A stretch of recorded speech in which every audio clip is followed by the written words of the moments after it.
Habemus Papam.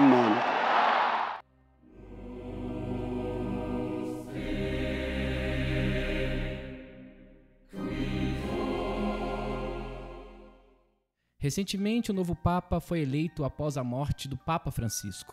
Mas qual a importância para nós que somos evangélicos? Será que ele é o anticristo?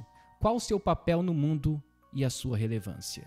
Durante muitos anos, a Igreja Católica se tornou a grande potência religiosa do mundo. Mas muitos reformadores foram contra a autoridade papal e seu sistema opositor a Cristo. Porém, a sucessão de papas não terminou ainda, e o novo papa já assumiu seu poder como vigário de Cristo. Mas quem é ele?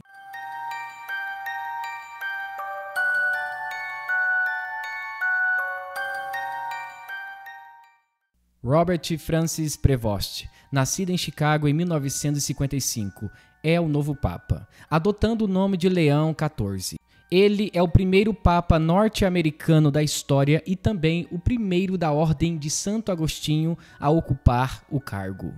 Prevost serviu como missionário no Peru por muitos anos, onde também foi bispo de Chiclayo. Antes de sua eleição, atuou como prefeito do dicastério para os bispos no Vaticano. Sua eleição é vista como uma continuação do legado do Papa Francisco, que tem como ênfase na justiça social e na inclusão.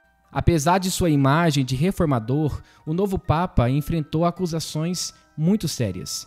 Em 2023, 3 mulheres peruanas alegaram que ele encobertou abusos cometidos por 2 padres quando era administrador da Diocese de Chiclayo. Com isso, o Vaticano iniciou uma investigação sobre o caso, mas ainda não concluiu. Robert é considerado um continuador claro do legado do Papa Francisco, a quem mencionou com gratidão em seu primeiro discurso. Seu discurso inicial enfatizou a paz, a inclusão e a luta contra o sofrimento dos imigrantes. O novo Papa é visto como um centrista, um seguidor do Papa Francisco. Ele é progressista em questões sociais e seu trabalho na América Latina o tornou muito popular nessa parte do mundo. O cardeal americano Robert Francis Prevost é o novo líder da Igreja Católica. O anúncio foi feito pelo francês Dominique Mambert, que comunicou que o nome escolhido pelo novo Papa, de 69 anos, é Leão XIV. Natural de Chicago, tornou-se prefeito do poderoso dicastério para os bispos, encarregado de nomear bispos em todo o mundo em 2023. Prevost foi missionário no Peru e, anos depois, foi nomeado arcebispo emérito de Chiclayo, no país andino.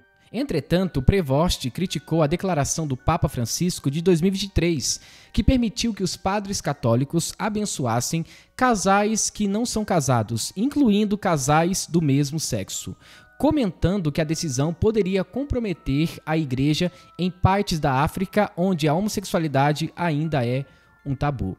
Então, em seu primeiro discurso como Papa Leão, agora recentemente, ele agradeceu ao seu antecessor, o Papa Francisco, e falou em unir todas as pessoas do mundo em paz, ou seja, criar pontes. Ele diz que seria uma igreja agora que cria pontes e abre seus braços para o mundo. Ele é conhecido por sua humildade e aversão aos holofotes, ganhando respeito por seu trabalho compassivo com grupos marginalizados, incluindo migrantes venezuelanos no Peru. Ele também é conhecido como Santo do Norte no Peru, por causa dos seus esforços humanitários, incluindo a prestação de ajuda durante inundações e a compra de plantas de oxigênio durante a pandemia de Covid-19. Portanto, a sua eleição marca uma mudança histórica, sendo o primeiro Papa nascido nos Estados Unidos e o primeiro da Ordem de Santo Agostinho a ocupar um cargo tão desejado por muitas pessoas do clero religioso, tratando-se do catolicismo.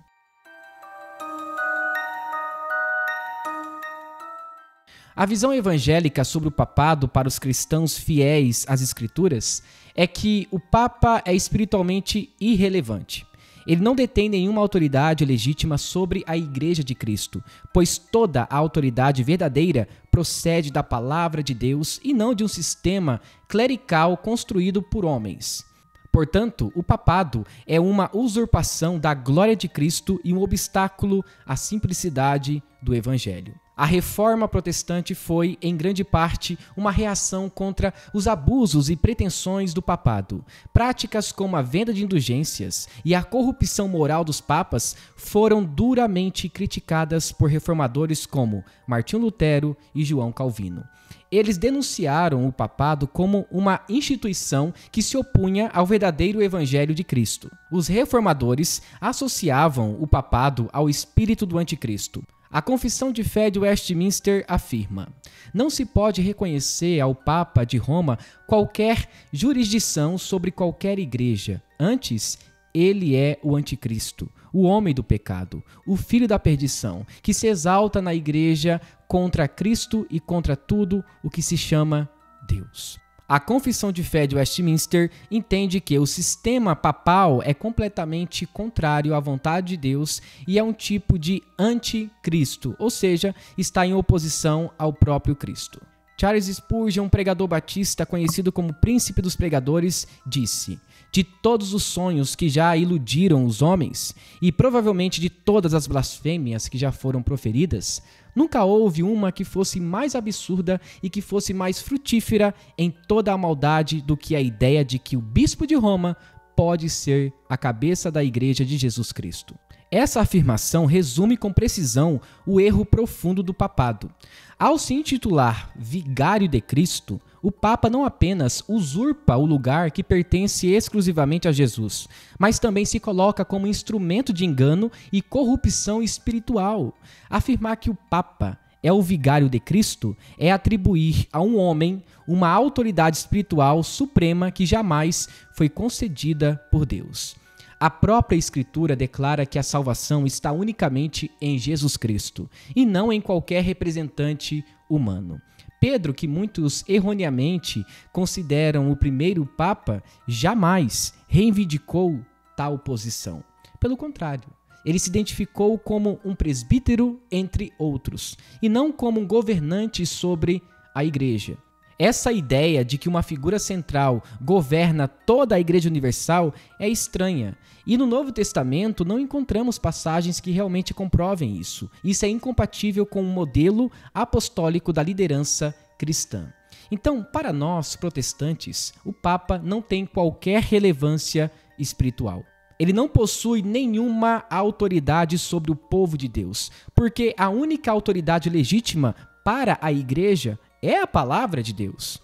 O papado é um sistema construído por homens, baseado em tradições humanas e sustentado por doutrinas que contradizem completamente o Evangelho. Lembre-se, a Igreja Católica tem a tradição, a Bíblia e o magistério como regra e prática de fé.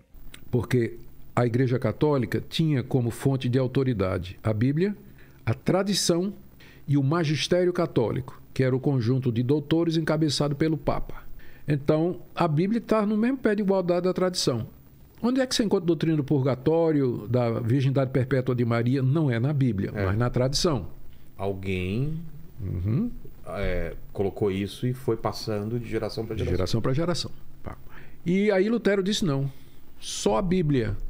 Para nós, só o que está na Bíblia é verdadeiro cristianismo. E aí foi o grande ponto de decisão, né? A questão da sola escritura, somente a escritura. Desde a Reforma, os cristãos fiéis às Escrituras rejeitaram completamente e com firmeza esse sistema que busca substituir Cristo e usurpar de sua glória. O papado, ao longo da história, tem sido apresentado como a autoridade suprema da Igreja na Terra, com o Papa sendo chamado de Vigário de Cristo. Mas essa ideia não tem base nas Escrituras. A Bíblia é clara ao afirmar que Jesus Cristo é o único mediador entre Deus e os homens, e que Ele mesmo prometeu estar conosco até o fim dos tempos. Portanto, não há necessidade de um substituto visível dele, muito menos de alguém que usurpe sua função como cabeça da Igreja. A doutrina católica, ao afirmar que o Papa é infalível quando fala ex cathedra, cria um sistema perigoso em que a voz de um homem é colocada acima da palavra de Deus. É um acréscimo estranho à fé cristã apostólica e um desvio muito grave da autoridade das Escrituras. Além disso, o título de vigário de Cristo é usado de forma equivocada. O verdadeiro vigário de Cristo, segundo João, capítulo 4, do versículo 16 até o 17, é o Espírito Santo, enviado por Jesus para guiar a igreja em toda a verdade. Substituir o Espírito por um homem é rejeitar a suficiência do próprio Deus agindo no meio do seu povo. Para os reformadores, isso era inaceitável. O Papa como o cabeça da igreja. Martinho Lutero e João Calvino, entre outros também, não se rebelaram contra a igreja por rebeldia, mas por fidelidade ao evangelho. Eles viram no papado um sistema de engano, de centralização de poder e de manipulação espiritual. Por isso que a reforma protestante foi tão necessária para resgatar essa autoridade das Escrituras e tornar a centralidade novamente em Cristo e na liberdade do povo de Deus. Ou seja, a palavra de Deus não estava mais fechada a um clero específico. Então, ao longo da história, vimos papas envolvidos em escândalos, abusos de poder, venda de indulgências e até mesmo corrupção moral. Durante o seu pontificado, ele levou uma vida escandalosa, marcada por crimes, violências, imoralidades e corrupções. Ele foi acusado de violência sexual, assassinatos, orgias, bestialidades e outras atitudes incoerentes com a sua posição. Ele também se envolveu em conflitos políticos e militares com outros governantes da Itália e da Europa, além de não ter demonstrado interesse pela reforma ou pela defesa da igreja. Bento IX foi deposto e expulso de Roma 3 vezes pelos seus opositores, que elegeram outros papas em seu lugar. Silvestre III em 1044, Gregório VI em 1045 e Clemente II em 1046. No entanto, Bento IX sempre voltava ao poder com a ajuda de seus aliados ou por meio da força. Ele também renunciou ao papado 2 vezes, uma em 1045 para se casar com uma mulher e outra em 1048, por conselho de um santo. Esses fatos não são boatos, como muitos católicos dizem por aí, fazem parte dos registros históricos e mostram o quanto o sistema papal é falho e contrário à Bíblia. John Knox disse o seguinte sobre o Papa: o Papa não é o sucessor de Pedro, exceto quando Cristo disse: "Para trás de mim, Satanás".